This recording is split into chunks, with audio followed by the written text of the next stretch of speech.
Внесувањето на Охридскиот рамковен договор во преамбулата на Уставот според премиерот Зоран Заев ќе значи подобрување на соживотот и граѓање на едно заедничко општество, но ситуацијата на терен е сосем поразлична.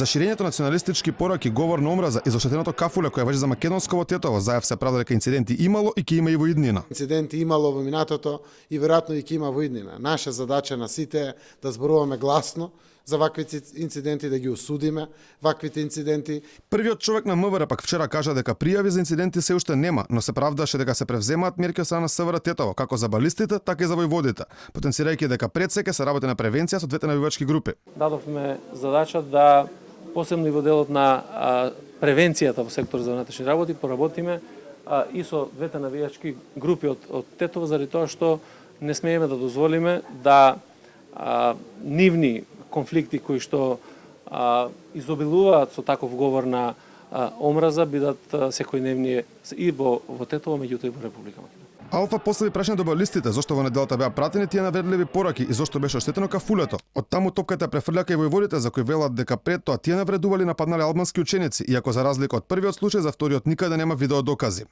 Причината е што другата страна предвадена ги навредуваше албанците низ улиците на градот каде всушност имаше ученици албанци, при што беа и нападнати.